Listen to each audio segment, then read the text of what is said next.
Good morning everyone, welcome to knowledge account. আমি কুন্তল মাহিন্দার তোমাদের সাথে 2 সেপ্টেম্বর 2024 ডেলি কারেন্ট অ্যাফেয়ার্স নিয়ে ডিসকাস করব উইথ স্ট্যাটিক জিকে। দেখো, আজকে তোমাদের সোমবার। আজকে সকাল 6টায় কারেন্ট অ্যাফেয়ার্স, 8টা 45-এ অঙ্ক চর্চা, তারপরে 9টা 30-এ ইংলিশ হবে কেস স্টাডিতে, 10:30টার সময় তোমাদের আজকে সংবিধানের ম্যারাথন ক্লাস, আর 7টার সময় তোমাদের হবে মিসলেনিয়াস ম্যারাথন। এই উইকে অনেকগুলো ম্যারাথন ক্লাস তোমাদের রেখেছি সামনে, যেহেতু পরীক্ষা আছে। যারা নতুন রয়েছে টেলিগ্রাম চ্যানেলে যুক্ত হয়ে যাও। কখন কি ক্লাসগুলো হচ্ছে তার ঠিকঠাক সময়গুলো তোমরা টেলিগ্রাম থেকে নোটিফিকেশন পেয়ে জানতে পারবে।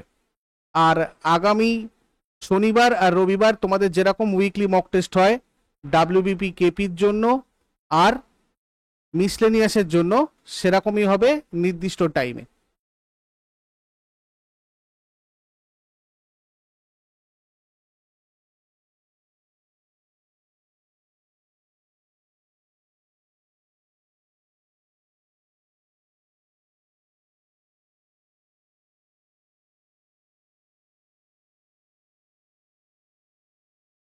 তো আজকের ফার্স্ট কোয়েশ্চেন আমাদের, কোন দেশ 2024 সালের 8ম মহিলা এশিয়ান হকি চ্যাম্পিয়ন্স ট্রফি আয়োজন করবে?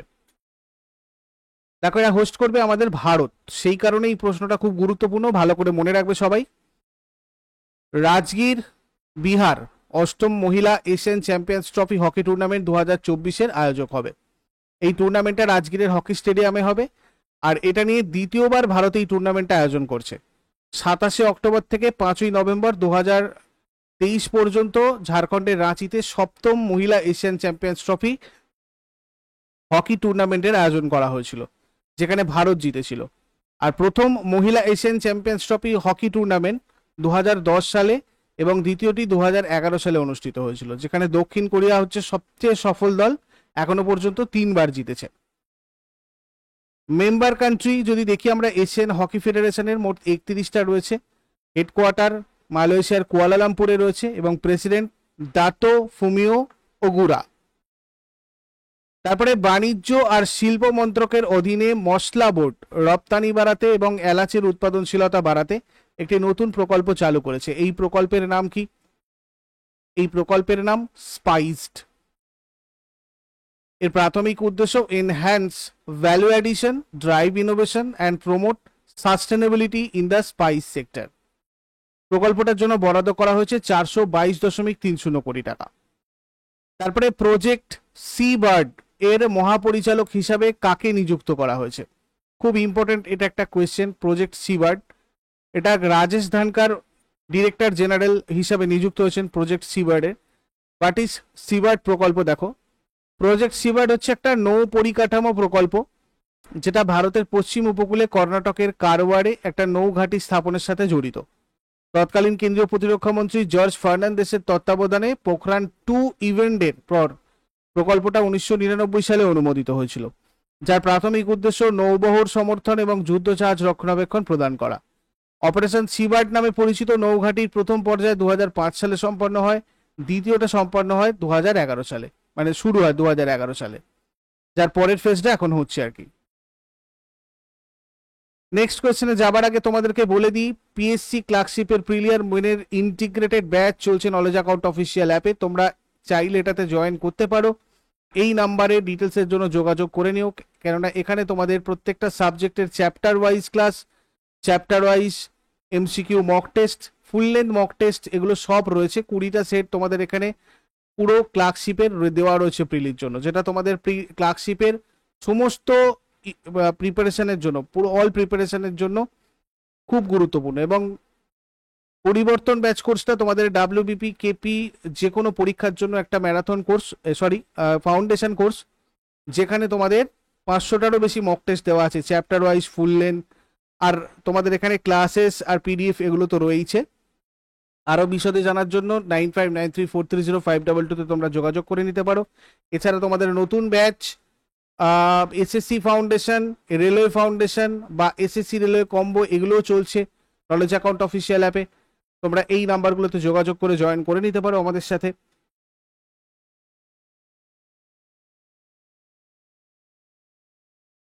তারপরে কোন সেন্ট্রাল পাবলিক সেক্টর এন্টারপ্রাইজকে 2024 সালের আগস্টে নবরত্ন মর্যাদা দেওয়া হয়েছে? খুব ইম্পর্টেন্ট, এটা একটা এনএইচপিসি কে দেওয়া হয়েছে নবরত্ন মর্যাদা। এনএইচপিসি লিমিটেডটা কি দেখে নাও, এটা হচ্ছে 1956 সালের একটা কোম্পানি আইনের অধীনে 1975 সালে ন্যাশনাল হাইড্রোইলেকট্রিক পাওয়ার কর্পোরেশন লিমিটেড হিসাবে প্রতিষ্ঠা হওয়া কোম্পানি। পরে 28 মার্চ 2008-এ এটার নাম পরিবর্তন করে রাখা হয়েছিল এনএইচপিসি লিমিটেড। এই কোম্পানিটা কেন্দ্রীয় বিদ্যুৎ মন্ত্রকের প্রশাসনিক নিয়ন্ত্রণের অধীনে আসে। এর হেডকোয়ার্টার ফরিদাবাদে রয়েছে, হরিয়ানার। চেয়ারম্যান আর ব্যবস্থাপনা পরিচালক রয়েছেন রাজকুমার চৌধুরী। তারপরে সম্প্রতি এরকম আরো নবরত্নের মর্যাদা পেয়েছিল, সেটা হচ্ছে আমাদের তোমার হচ্ছে রেলটেল কর্পোরেশন অফ ইন্ডিয়া, তারপরে solar energy corporation of India, Satluj Jal Vidyut Nigam আর national hydro electric power corporation. এটা তো দেখলামই আমরা। নবরত্ন কোম্পানি হওয়ার সুবিধা হচ্ছে কেন্দ্রীয় সরকারের পূর্ব অনুমোদন ছাড়াই একক প্রকল্পে 1000 কোটি টাকা বা তার মোট মূল্যের 50% পর্যন্ত বিনিয়োগ করতে পারে এরা। কেন্দ্রীয় সরকারের অনুমতি ছাড়াই প্রযুক্তি, যৌথ উদ্যোগ এবং কৌশলগত জোটে প্রবেশ করতে পারে। তারপরে 2023 সালের জন্য খেলাধুলা প্রচারের জন্য বিজু পটনায়ক ক্রীড়া পুরস্কার কোন সংস্থা জিতেছে? এটা জিতেছে recently NALCO, national aluminium company limited, ন্যানকো মানে। 2023 সালের মর্যাদাপূর্ণ বিজু পটনায়ক স্পোর্টস অ্যাওয়ার্ডে ভূষিত হয়েছে খেলাধুলা আর খেলার প্রচারে সেরা অবদানের জন্য।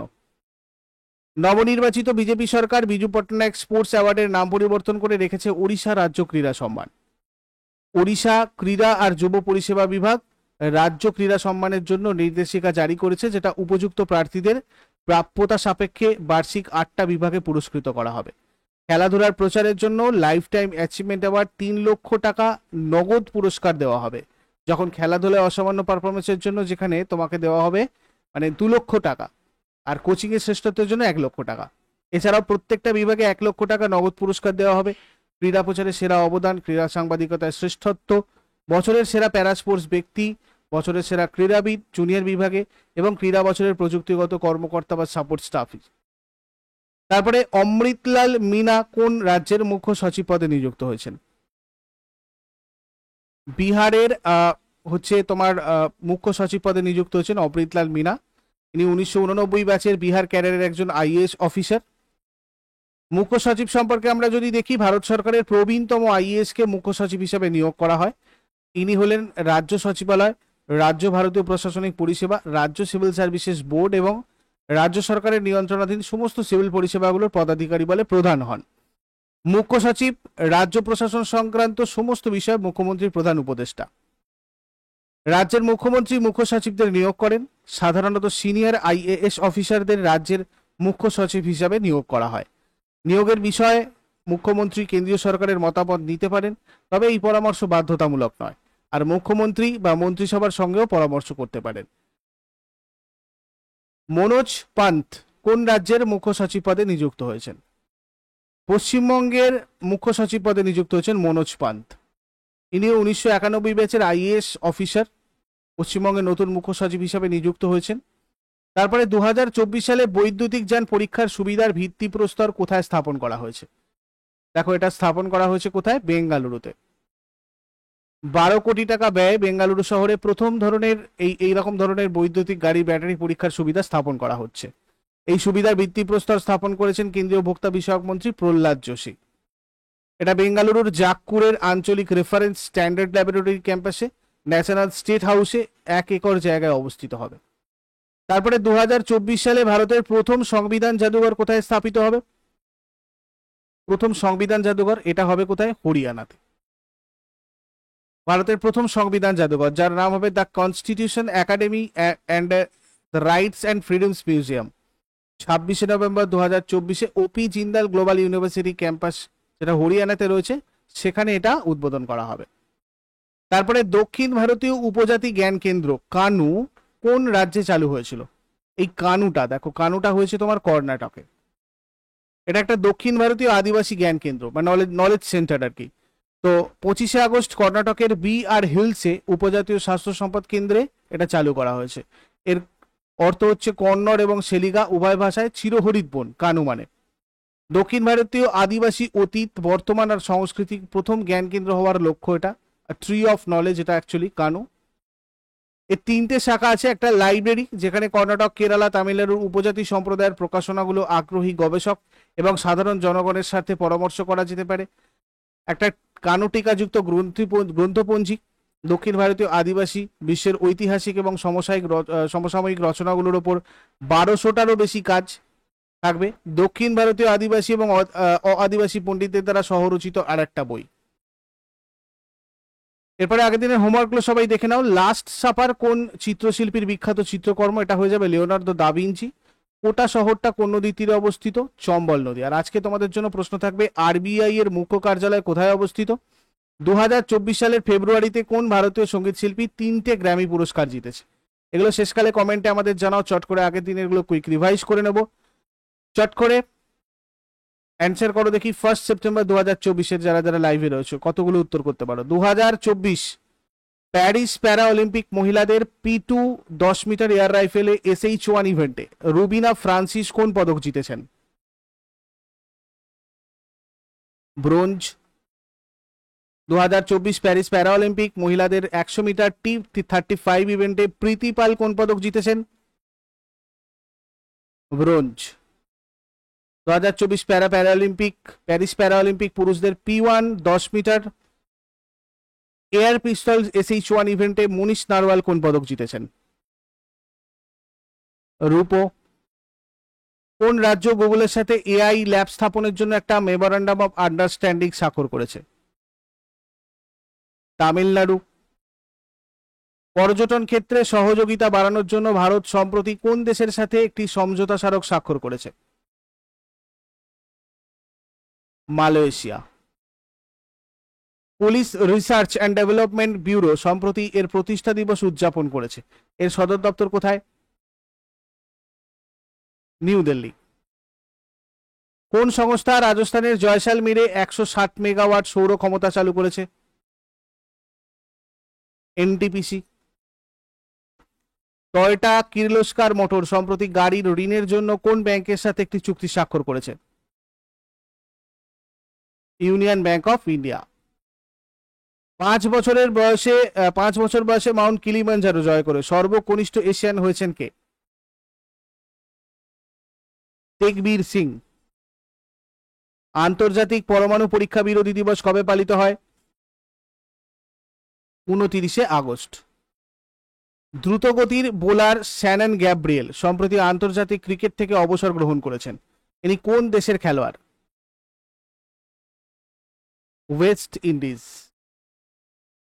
এগুলো ছিল তোমাদের আগের দিনের প্রশ্ন। ইউজফুল বলে মনে হলে লাইক আর বন্ধুদের সাথে শেয়ার করো, কমেন্টে তোমাদের ফিডব্যাক জানিও।